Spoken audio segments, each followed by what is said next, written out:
Welcome to Sunny Days and Diapers, Unfiltered Motherhood. I'm Alex, and I'm so happy to be here chatting with you about all things parenting, mental health, and everything in between. From the diaper blowouts to those little moments of pure sunshine that remind us why it's all worth it, we'll be diving deep into real stories and heartfelt insights every single month. Whether you're surviving sleepless nights or chasing big dreams in between those nap times, this space is for you. A place where you can feel seen, heard, and understood. So grab your coffee or your favorite drink, take a deep breath, because Sunny Days and Diapers is where every parent's story matters. Let's get started. Hey everyone, welcome back to Sunny Days and Diapers. I am so happy to be recording our third episode and our first episode of 2025. We were a bit silent in December. We were dealing with a lot of things. We had a sick the whole family was sick. A sick husband who got me sick, and then I got the baby sick, unfortunately. And honestly, no one prepared me to have to deal with a sick baby. I was not ready for the fevers, for the uneasiness of knowing what the heck am I supposed to do to make sure this baby is okay and healthy, to the snot, to the long nights, to the shivering, to all these confusing recommendations. Somebody says, give them the Tylenol, but then other people are saying, hey, if they're fine, but they have a fever, babies, it's normal, babies have a little bit higher fevers, just so many things. The Hispanic in me was like, what do you mean it's fine if they have a fever? If they have 101, I am giving them some Tylenol. It's just, honestly, I think I went down a couple of Reddit rabbit holes trying to figure out what to do. Obviously, I had recommendations from a pediatrician. Obviously, I called them when the moment Ezra got sick. But again, no one prepares you for that. And I was also sick. And so we're both coughing and having lots of boogers. And I'm dealing with having to use the Frida and the saline spray with a baby that does not like this to be done to him. And he's screaming his little head off the moment I bring out the Frida. Finally, he's much better now with it. But again, I was not prepared for it. But we made it to the other side, which I am so thankful for. And we're all healthy. I'm still dealing with a little bit of congestion, but honestly, much better than I was Christmas Eve, Christmas Day, New Year's. We had a very fun holiday season. I hope that you and your loved ones enjoyed Christmas and New Year's, and you had a better time than I did, and nobody was sick. But if you were sick, I understand how you feel, but we made it through the other side. I'm so excited for today's episode. I'm going to be talking a little bit about emotional health as a mom, what that looks like, what my experience has been, and some things that I have done to help myself and help my son with our emotions and dealing with our emotions, and how do we react to certain things. Well, lots of talk of emotions today. So I hope you're grabbing your coffee or your favorite drink so that we can get started. So I think I'll start with a question.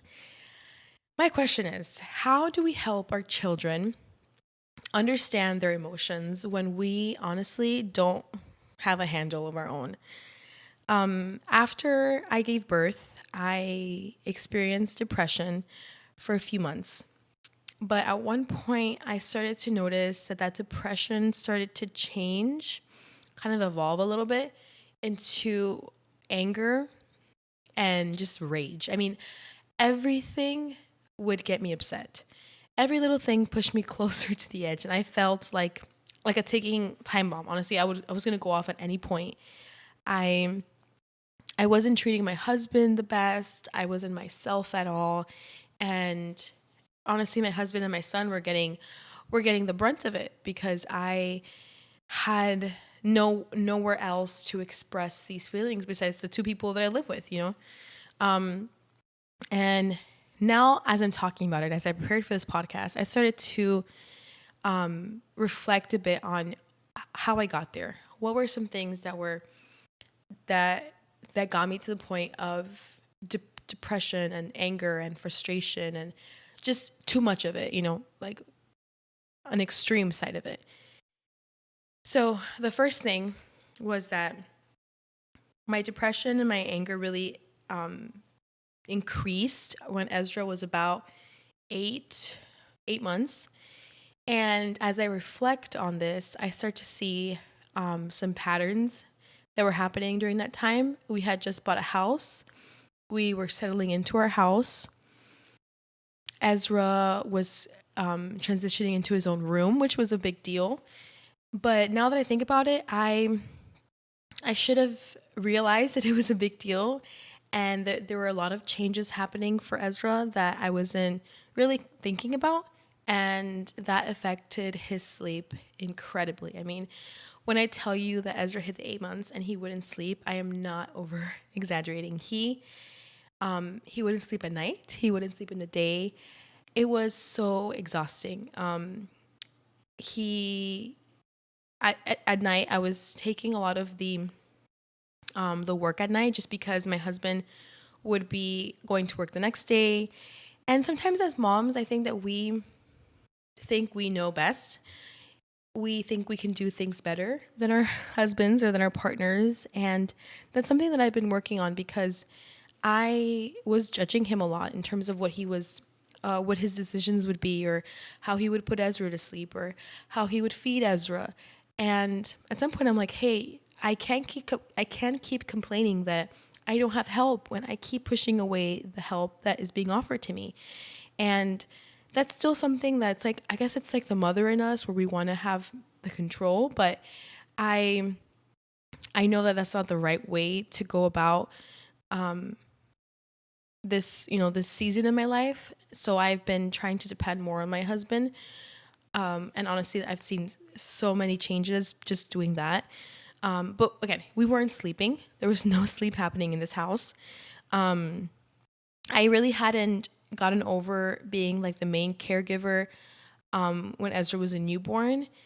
I didn't have any autonomy. I mean, he was on my chest all the time breastfeeding. And then because I was depressed and because I was angry and frustrated, I wasn't taking care of what I was eating, and I can tell my body was feeling, the anger and the rage. And around 9 months, 8, 9 months, my milk supply just drastically dropped, and that gave me more anxiety and more frustrations. I and Ezra's weight had dropped, and I was like, what am I going to do? People tell me that, breast is best, and some people are congratulating me for breastfeeding all this time. But then other people say, as long as he's fed, and there's nothing wrong with formula, which I know there's nothing wrong with formula. But then I have all these conflicting suggestions, and it's so much pressure on the mom. I mean, oh my gosh. I understand why people decide, no, I would rather do formula, or no, I would rather breastfeed. It's your decision, and it's so frustrating to me. And honestly, it makes me upset when other people give suggestions. If you are a mom and you don't know whether you want to breastfeed or give formula, that is your decision. You decide what's best for your body, and you decide what's best for your baby, and you go from there. So if that's breastfeeding, great. If that's formula, great. And there was just so much pressure on me during those few months. Eventually, I supplemented with formula because Ezra needed it, and at first I felt so guilty about it, but I realized that I couldn't keep going down this route of not having enough breast milk, feeling so bad about it, hating myself for not being able to produce more milk when people were just congratulating me for being able to breastfeed for so long. It was a lot of emotions happening during this time. And then again, we had a new routine. We were in a new place. Ezra was getting used to the crib and transitioning from sleeping in our room to sleeping in his own room. And on top of that, I was just so overstimulated. There were so many things happening. I work from home part-time, and then I go to the office I'm a full-time worker, but I have, hybrid.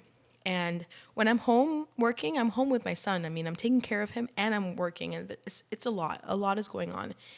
And I didn't give myself enough time to transition between all these roles. And so it was a major a shift that I wasn't paying attention to, and that I wasn't realizing how much I needed to prepare for this.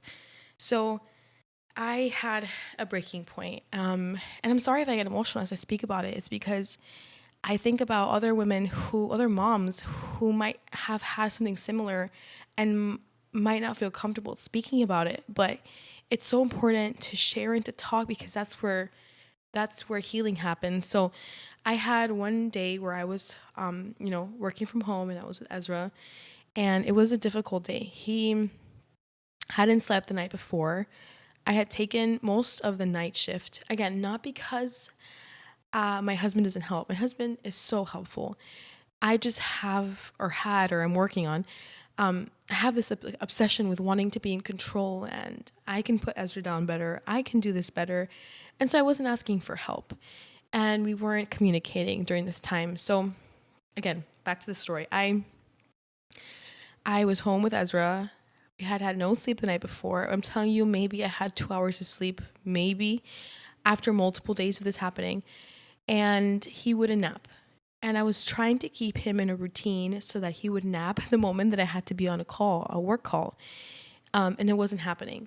And I had about 10 minutes left before I had to get on this call. And Ezra's crying. He's so frustrated. He's not having it. And I lose it. I put him down in his crib as he's yelling, turning red, crying. And I sit on the floor and I just start sobbing like I'm done. I cried so much. And I remember Ezra looking at me and he's crying and we're both just crying there. And it was such a wake-up call for me because I realized that how can I expect my baby, my little 8-month-old, to understand all these emotions, all these feelings that he's experiencing for the first time if me as his mom, I can't get a handle on my own, And obviously, there was a lot of things that were triggering this in me, but it was a wake-up call for me. I needed help. I needed to take care of myself. I needed my husband's help. I needed a better schedule. I needed sleep. All of this was just seeping into my marriage, into my relationship with my son. I mean, I can tell he would be frustrated whenever I try to put him down for a nap. But with his dad, with my husband, he wouldn't struggle so much in certain times. Like I felt like I was causing him anger and frustration because I was dealing with all these feelings that I didn't understand how to work through. So I decided to do a few things to change what was happening. So the first thing I did was work on our sleep schedule. So Ezra basically did not sleep for about a whole month. And so I said, I can't do this. He turns 9 months and I cannot keep doing this. So we're going to work on the schedule. And so my husband and I decided to split the night. So if Ezra were to wake up between 10 and around 2 a.m., my husband would just be in charge of him. He wouldn't call me. He wouldn't ask me for help. He would just do it. And then I would do the around 3 a.m. to 6 a.m. shift. Why the split? Because I usually sleep deeper in the first half of the night, and then it's easier for me to wake up in the early morning. And my husband is the opposite. He sleeps deeper, kind of between that 3, 4, 5 time. So this helps so much because even if I would wake up, at least I was in my room, not being overstimulated or stressed out because Ezra's crying between the hours of 10 p.m. and 6 a.m. And I joke about with my husband that I sometimes feel like I have PTSD from that month because I hear my son wake up sometimes now, and I feel like I can feel myself get anxious. I can feel my body kind of tense up because I'm like, oh no, it's going to be one of those nights. So that helped. That really did help in terms of sleeping. The second thing was realizing that I cannot control every part of my son's schedule. I cannot keep fighting him to sleep. And many people might recommend or think of sleep training. We tried it, but it just wasn't something that we decided to do. It wasn't something that we wanted to do for our family. And so for a while, we've been supporting Ezra to sleep, helping him sleep, whether that be, going into the room and caressing him and speaking to him. I'm trying to decrease the rocking that I have to do, but it's just something that we've decided to do. Maybe we'll change it for the second baby. If you have any sleep training recommendations or suggestions or thoughts, I am more than happy to hear. With Ezra in particular, sleep training it wasn't something that worked. So I realized that I needed to stop trying to control my son so much, because I can tell that he can notice when my anxiety starts to increase, and then he kind of feeds off that, and then he gets more anxious. And then we're both anxious, and nobody needs that. Then I also started to realize that I was spending way too much time on social media and looking at videos of these picture perfect moms that have a schedule down to the minute as to what their babies are doing during the day. That they nap 2 hours or that they eat at a certain time, they eat this much. And I was losing it. I mean, social media can really get into your head by painting a picture that every mom should follow this routine. And if you don't, you're a failure. I mean, during those few months, I really felt like I was not a good mom. My son was not sleeping. I am doing something wrong. But obviously there are things that cause baby not to sleep, like sleep regressions, teething, all these different things that are also culprits for baby not sleeping. But I was blaming it all on myself, and I needed to stop. I still struggle with this, and I think maybe we always might struggle with some of this, of feeling like you're a good enough mom. But I'm here to tell you that you are a good enough mom, and you are the mom that your son needs. So let's stop comparing ourselves to the picture perfect social media mom, because I'm sorry, but that is not realistic, and that's okay. And then the last thing that I tried to incorporate into my schedule is finding time for me. I love being a mom. It's the best thing that I think I will ever do.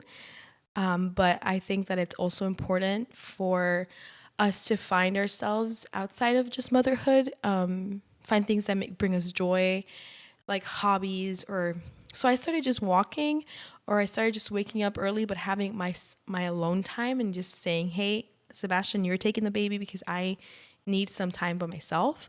Watching my favorite show, just being Alex again. I think that's so crucial and so important.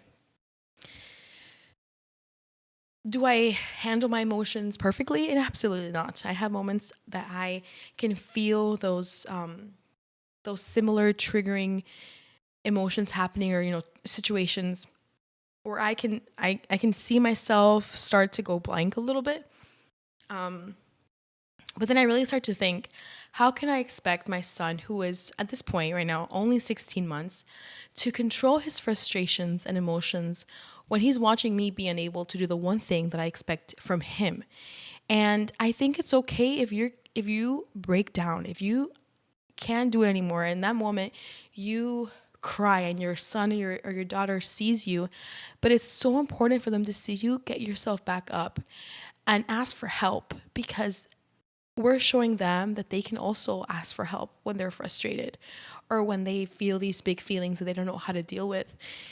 I am trying to remember to be more merciful and more understanding of when my son deals with these feelings, because I am a 26-year-old woman that sometimes can't deal with her feelings.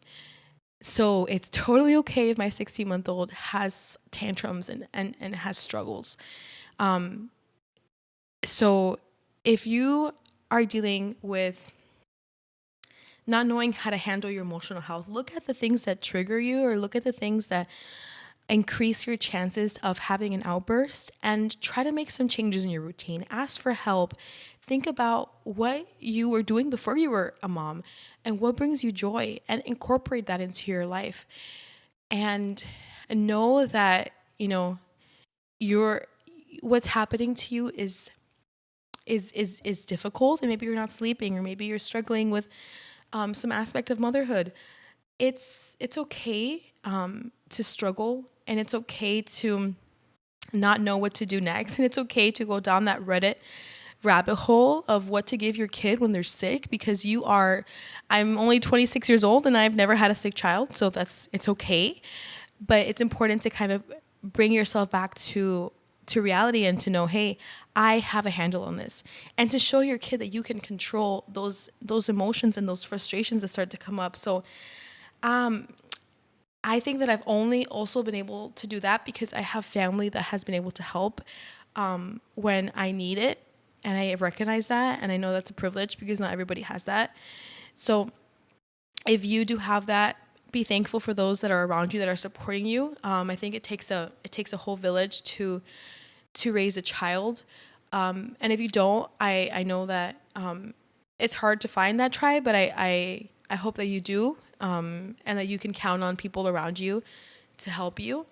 And you can always message me on Instagram, and I'm happy to chat and talk and just, be Instagram friends, mom friends, if you're not in Miami. But if you're in Miami, I'd love to connect and to set up some mom dates. And I mean, my parents help me so much. My dad helps me so much. At the moment, daycare is not feasible for us, so that's why I have to work from home with my son. And I think some people really struggle with that. They keep telling me to put my son into daycare. But honestly, it's just not financially feasible for us. Maybe in a few months, maybe in a year, I can do that if some things line up. But it's okay if that's not my reality right now. And so I'm working with what I have in front of me. And because that's my situation, I need to work on handling my emotions better so that when I'm with my son, he can see me as a healthy mom. And if I'm not healthy, how can he be healthy, So if you're struggling with this, if you're a stay-at-home mom, if you're a working mom, if you work from home with your son, all these kinds of scenarios, and you also feel like you can relate to, dealing with your emotional health and reflecting that into your child, leave some comments, let me know, share your experiences. I would love to continue the conversation offline, or really anything that you'd like to speak about. I think that this podcast is just really to talk about these hard feelings, these hard scenarios that we might experience, to bring them to light, but to also understand that it's okay for these things to happen, and it's okay to speak about them and to make changes to be better, and to raise beautiful, amazing little human beings. So thanks for listening to our 3rd episode, and thanks for sticking along and staying with me and just creating this little community that I am so proud to have. I love you all, and I will talk to you soon.